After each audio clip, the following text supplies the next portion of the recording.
Walkthrough begins. Woo. Starting with the motor, soon to be Weapon R headers, Weapon R engine torque damper, keeps the motor from moving forward and backwards. I got a lightweight non-stop tuning crank and water pump pulley, 270 XP DC alternator that does clamped at least 210 at 2000 RPM, a little bit higher than that. TRD cool air intake. I have one brand new Kinetic HC2000 under the hood, with one run going from alternator to bat, and then one run of zero gauge going from here all the way back into the firewall. You can see back there. And then we have two grounds to the frame and the engine block. One positive over here fused with a 300 amp. Run along the back and into the engine compartment. I just sound dead in that pillar. These things are noisy. These Weapon Rs are noisy. Let's see, anything else under the hood? I'm not sure. Okay. One ground there. The other ground goes down yonder. Around into the other one.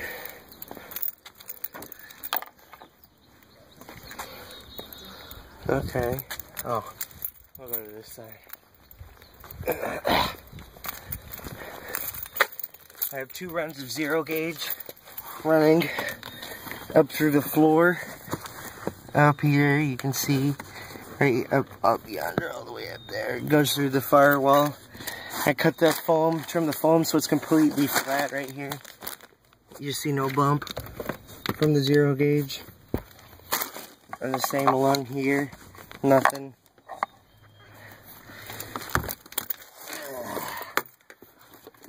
And then I got a Kinetic HC 3800 under the passenger seat as well as the driver's seat.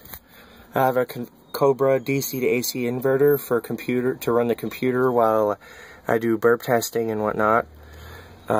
Neat little guy. Turn it on, it gets loud as fuck. And it vibrates. I like it. It's just appropriate. And then, okay. The deck I have is a 2010 Scion XB Stage 2 Alpine factory deck. Touchscreen. Plays video, but I never use it. Has all the capabilities, I just don't use any of it. Over here we have I call this the Yummy. This is the mids and highs. I do not have the amp in my vehicle at this time. I'm waiting on some cables to come in. And then down yonder is the sub amp switch. Alright. And then we're going to go over here. Got a Rockford Fosgate 360 LAN output converter, or no, oh fuck, I can't think right now. You guys know what it is. What the hell? Well, it boosts your RCA voltage. Fucking... I got Stinger Series 9000 RCAs right in the back. They're like quadruple shielded. I recommend them highly. I love them. They're tough. They take a fucking beating. And they do a great job transferring signal. This one is sent all the way to my sub amp. Try to get my cleanest signal I can to the sub amp. Those cables are run under the carpet right here. Up under here. And then over here. Let's see. I do not use a base remote gain switch. I don't like it. So, it's pretty straightforward. This little guy is wired up to this battery right here, right under the passenger seat. Again, there's a Kinetic HC 3800 under that seat, so 5 3800s and one 2000. We've got a, on top here, we've got an aluminum bus bar made by Toolmaker Metalworks. I recommend him highly. Very satisfied with my product. He uses good aluminum, and he's a master of art. I tell you what. He machined these to sit right on top of each other, and he just did it flawlessly. And you can see his lines for the bolts are all just perfect, all the way down. And then the ground, you can see here, I have 11 grounds, 13 grounds to the frame. Yeah, that's 13 0 gauge fucking runs of Stinger Pro cables. Each of these two batteries have two positive 0 gauge wires coming off of them into the bus bar. So there's one here for the battery under the driver's seat, and there's another one under here they're pointing at that goes to the bottom of the bus bar, and then another one there. These two are from the front battery, and then my giant fuse block, 2400 amps of A&L X-Scorpion fusing. Again, I recommend X-Scorpion, cheap Sonic Electronics brand, does a great job. I've never had any complaints of their product. You'll see here, this cables I've used up here are 100 feet of Excess Power XP Flex OFC coated aluminum, or what is it? 10% oxygen-free copper-clad aluminum. There are 12 positives there to the amplifiers, and there are 12 grounds here on the bus bar, you see, to the amplifiers. So it's a pretty fucking impressive run of cables all the way across. Buzzing, and then more down here. You can see a bunch of grounds there over to the battery. I have a custom battery box, padded with 8-inch some kind of foam padding I found. I think I used it from my kicker boxes or something like that, or my REs. It came with them like a sheet each, a square sheet each, so I just used them between each of the batteries. This doesn't move. It's held back by the seats, as well as there's a support cable here, or support beam here, as well as two fail safes that are loose just because they're supposed to be, so that way if this one ever comes loose, it'll catch on those. And this is just to keep the battery rack from sliding sideways. Fucking two Crossfire XS 8K amplifiers wired at 1 ohm strap, 0.5 ohm nominal each, rising to 1.5 for about 7,000 watts at 12 volts each. 4 Crossfire XS V2 woofers. They are dual 2 coils, 4-inch voice coil. Fucking awesome goddamn woofers. Buy them. Find them and buy them. They're better than anything I've ever heard. Yes, that's right. Better than anything I have ever heard. And that's it for the equipment. We've got some Powerbase X Pro 8 inches, 2 of them in the doors. And we've got Powerbase 3XL 6x9 components in there. The front doors are filled with foam to the fucking brim. So, as you can see there. And here's the other door, filled with foam. This door here, I've had about 2 hours of playtime, and it's done this to the doors. Busted it here, all the way up to there. It's completely shattered those. Popped all these spot welds. And then as well busted the welds up here.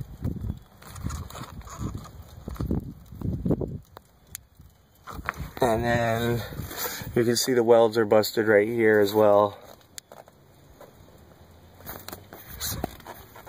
Okay. And then we'll go on about the walls, how I sealed the door off. This is 1 layer of 3/4 inch MDF, and it's bent. You can see it better in person. It actually has a curve to it. And I did that to strengthen the wood even more. This only like hums or vibrates per se. Very, very so subtle. Same thing with these here. I used these I pounded them in carved them to the appropriate shape that I was looking for, pounded them in, and then I filled them with a wood putty that I make out of sawdust and Titebond 2 wood glue. It's easy, just take your sawdust, mix it with some Titebond, fill it in.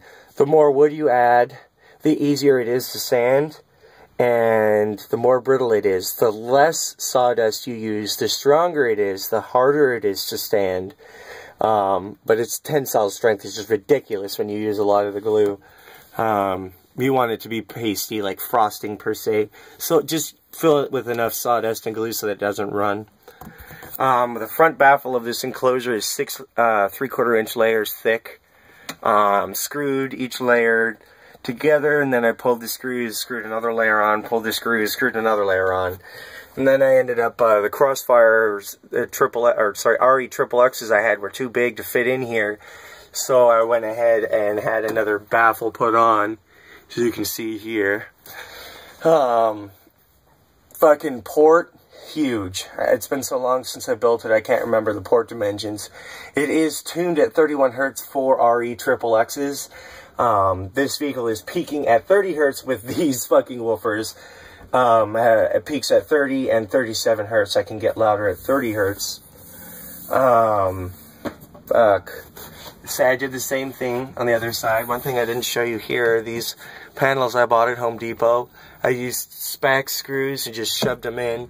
When I got to a certain point, I took a hammer and bent it all to the appropriate shape here. Focus. As you can see, the appropriate shape here. I caulked around all the edges. And then put a layer of fiberglass on it. Guys, listen to some gay ass shit. Fuck, we're getting into a lot of shit here. Okay, up here you'll see foam. I have a special technique I use to make this foam more dense. So it's actually as hard as stone. This foam back here, you can hear if I push on it hard enough, it'll crack. Now this foam has all been coated with fiberglass resin, just straight fiberglass resin, and that was just to give it a little bit more rigidity. As well, I've done the same thing on this side. Now, to get to the roof, now this is the fun part, okay? How I did the roof is, my buddy Mike, he cut and shaped all of this because I couldn't, every time I tried to figure it out, I came out with different shapes, and he's just immaculate carpenter when it comes to using wood. So he offered to help, and credit due to him for this roof.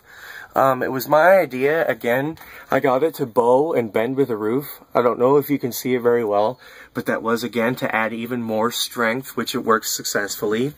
I used 1/4 inch thick by 1 inch wide steel strips on the inside of the vehicle and drilled through all the way up into the top of the roof, as you can see here, to get my bars in. And then I horked them down, just tightened them until I got an appropriate shape. And then what I did here was, you can see there's a hole here. Zoom. A hole here. Where is it? There. And consequently there are more holes. And what I did was I drilled little tiny 1/8 inch holes, and then I took a countersink bit and then drilled them out a little bit. And then I shoved a great stuff foam all the way up through and sprayed until the foam came out the sides. And that's what makes the roof so hard, is because I crammed like 5 or 6 cans of foam up there. I was actually purposely trying to see if the metal would tear, but it wouldn't. But that lovely side effect is it really did give us that really good fucking curve. You can see the foam all the way up to the front. All the way down yonder. Oh, TRD carbon fiber shift knob as a random pointer. I have Tsunami 4-channel RCAs for the mids and highs. Good stuff.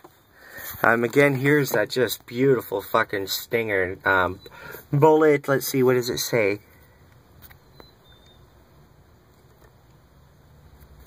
Come on, fucking focus. Bullet, twisted, fucking air connect. Oh, it's triple shielded. OFC Fucking... Dude, these fuckers are just badass, okay? I've got a Gatorade right there to keep the amps from rolling into the wall. And then,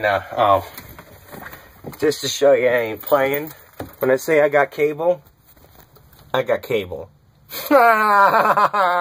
That's fucking funny. Look at that beast. Gonna set some records with this fucking car, hopefully. Or at least kick a couple people's asses, that's for sure. Okay. I'll show you the outside. And this foam that you've seen at the top goes all the way back for about 22 inches, I think, when I measured it. I got these in here just for extra protection in case this were to fail. Which this is 1.5 inches thick of MDF. And you'll see that I screwed it all the way down on here. And then I used my special putty all the way down this way. And then here's the fun part. I was just playing with this idea, but what I did was this was all sealed off from previously before I built the walls to seal off the doors. And I was like, oh man, this foam looks like shit. How can I make it look half-assed decent? So what I did was I shaved it down with a Japanese pole saw. Excellent little tool. Everybody should have one. Cuts through body panels like butter, yada yada. Just Japanese pole saw. It's Home Depot.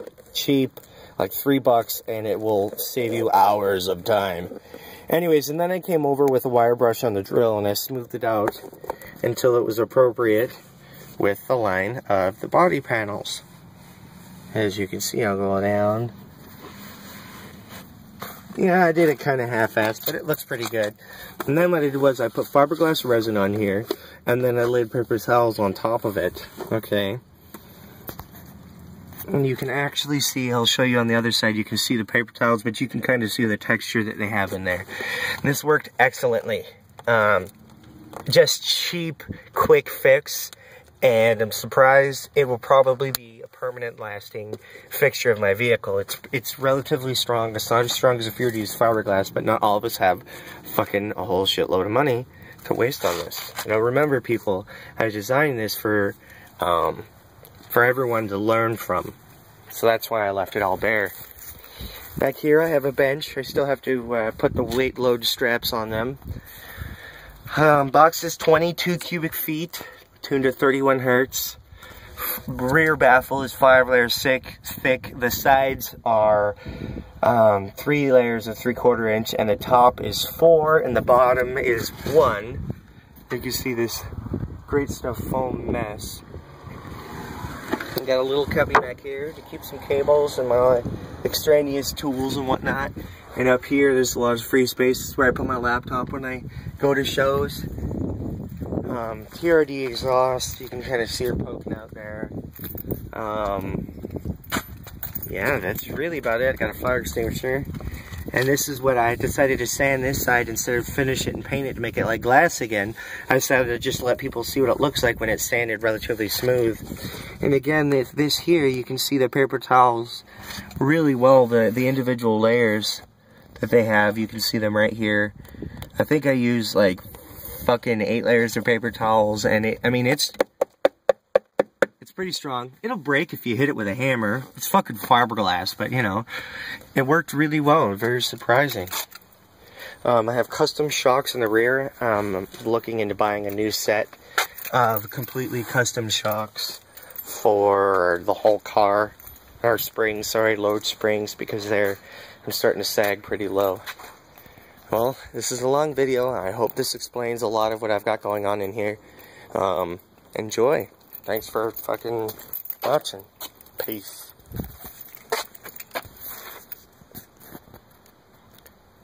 158 at 30 hertz, sealed on the dash.